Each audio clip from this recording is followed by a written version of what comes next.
for any brand that's looking to build relationships that matter with its customers, I think there's a fundamental rethink of how we deal with customers that you need to do.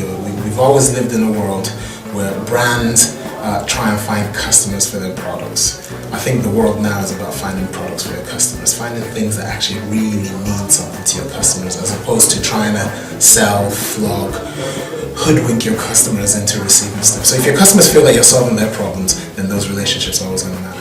So I think all brands have to think much harder about how they're going to matter. And to do this, they have to have a new perspective on what matters to people in their real lives. And they need to observe more, they need to listen more, and they need to entertain and deliver all of this with authenticity and integrity. It is imperative that you keep your promise as the brand.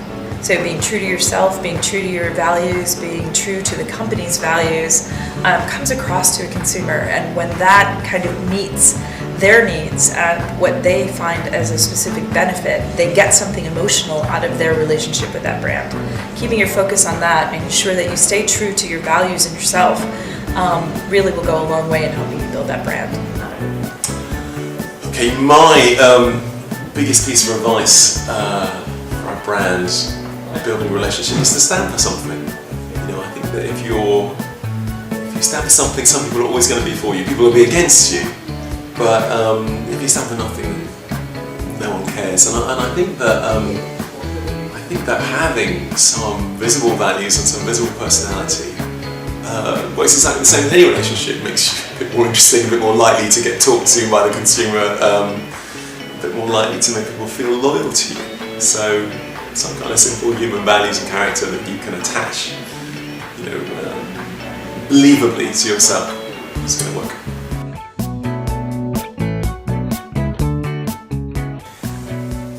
In terms of a brand that I think has built relationships that matter with its customers, the temptation is to think about service brands, because those are brands that actually have to have a conversation with their customers.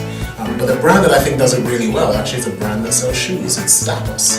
And Zappos is a brand that really takes time to make sure that even though it's about shoes, that they make it really work for you. And they understand the wider context of why you're buying shoes. There's a great story about how they stayed on the phone for 7 hours to help a bride find shoes for every single one of her bridesmaids and the kids that were in that wedding train, including shoes that didn't come from Zappos, where they weren't making a penny, because they really understood what mattered to that brand.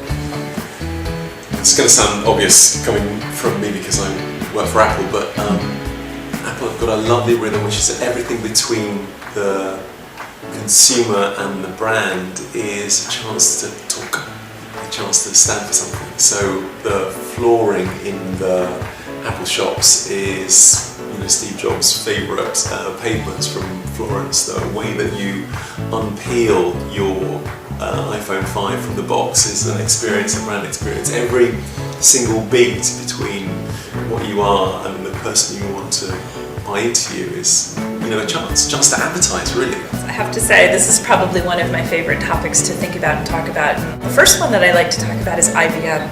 It's not a consumer brand at all. In fact, they don't have any consumer-facing activities anymore. They don't sell to consumers, yet every consumer knows who IBM is.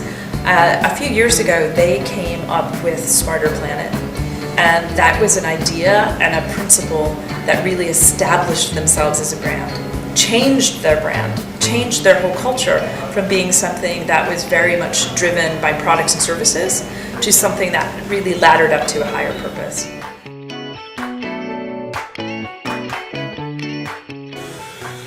So in terms of brand behavior and how much responsibility matters, I think as a branding person, I'm going to have to say that I don't like the term brand behavior because it kind of makes it artificial.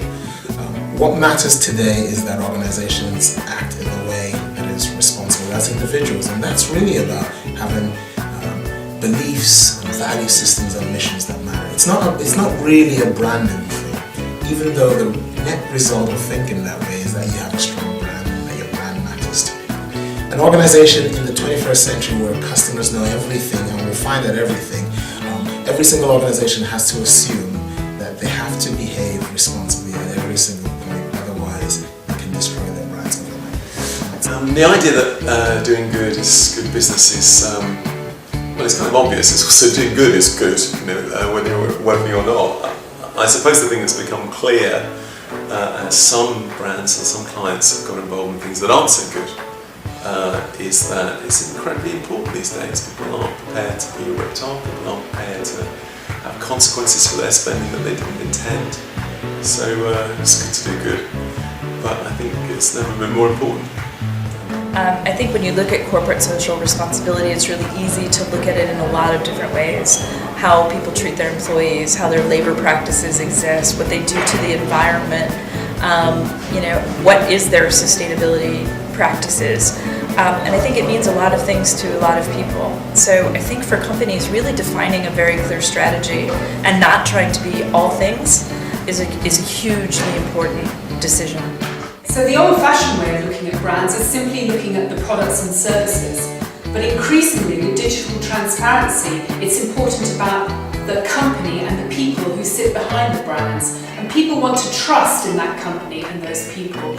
And so increasingly, companies need to think about what their story is and what the purpose for their company is.